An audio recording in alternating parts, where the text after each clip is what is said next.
Je m'interroge ce jour sur la question des soupçons d'arnaque liés à la collecte de l'impôt libératoire au Cameroun. Carrefour Anatole, on collecte.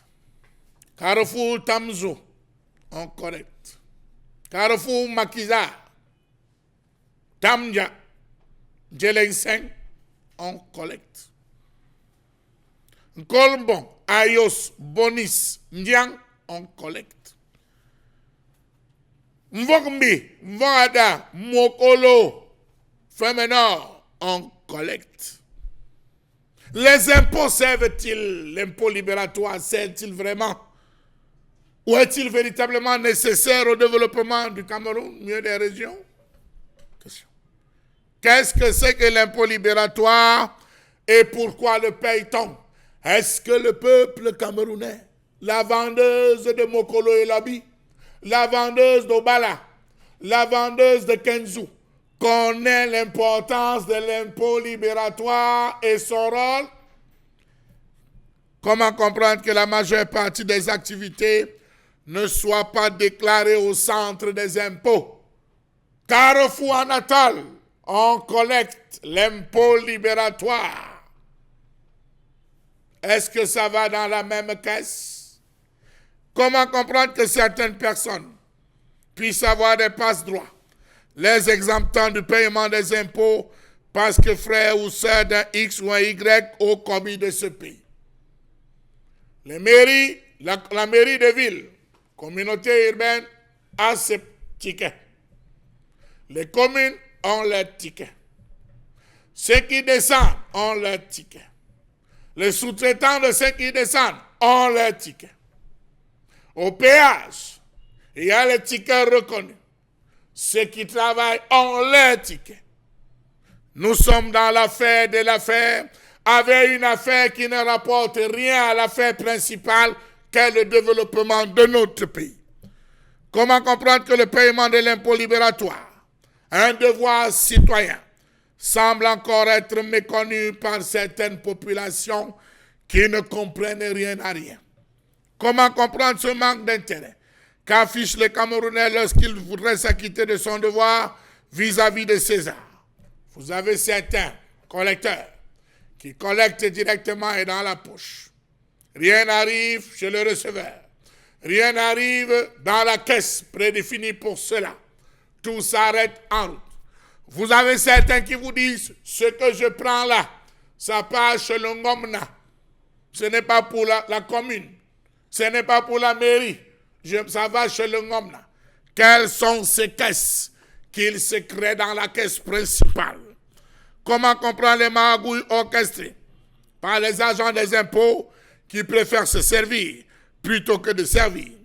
Comment comprendre ces personnels agents d'impôts supposés mener un train de vie modeste à la mesure de leur salaire mensuel, qui mènent un grand train de vie au point de foutre du complexe aux collègues, voisinage et famille? Les entourloupes sont multiples pour détourner l'argent du contribuable des caisses de l'État. Comment comprendre cette complicité qui existe entre les commerçants et les collecteurs d'impôts? Comment comprendre ce jonglage de catégories qui existe entre les agents et les commerçants véreux? Exemple, vous avez des commerçants de la catégorie D qui sont classés en catégorie A grâce au principe du Tchoko. Savez-vous que selon les standards en vigueur au Cameroun, lorsqu'un opérateur économique déclare un chiffre d'affaires de 15 millions de francs, il est soumis à payer aux impôts une attestation de non-redevance, substitut de la patente, annuelle de 141 500 francs. Mais hélas, il existe dans les couloirs des services des impôts des facilitateurs qui ont pour jeu de filer quelques tueurs à l'homme d'affaires pour lui permettre d'être classé au régime de l'impôt libératoire, réservé aux activités d'un chiffre d'affaires de moins de 15 millions, à la catégorie facturée à 50 000 francs CFA annuellement. Que dire de ces agents localisateurs qui localisent dans les bars et snack bars, certifiant in situ les informations virtuelles? Vous êtes en A, on vous envoie en D. Que dire pour la déclaration statistique et fiscale qui en principe devrait être faite par un expert comptable sur la base du chiffre d'affaires réalisé l'année précédente, qui est malheureusement réalisé avec 30 000 francs CFA par l'agent des impôts à l'accueil? Comment comprendre le fait que l'impôt libératoire censés servir à la création des infrastructures, dont les routes, ponts, hôpitaux, adduction en eau, électrification et autres activités relevant du domaine de la municipalité concernée, servent plutôt au renforcement de la fortune des serviteurs pilleurs de la nation. Savez-vous qu'il y a certains agents d'impôts qui excellent dans l'art du gonflement arbitrairement lors des calculs, profitant ainsi de la naïveté des commerçants? Parce qu'il faut le dire, les commerçants sont naïfs. Savez-vous qu'il y a en permanence des agents des impôts qui vont d'entreprise en entreprise exiger qu'on leur donne de l'argent, faute de quoi il faudrait subir un redressement fiscal? Que dire des pressions qui sont constamment exercées sur les opérateurs économiques intègres afin que ceux-ci ne reversent pas les créances dans les caisses de l'État? On va d'affaire en affaire, toujours est-il que l'impôt libératoire ne sert pas.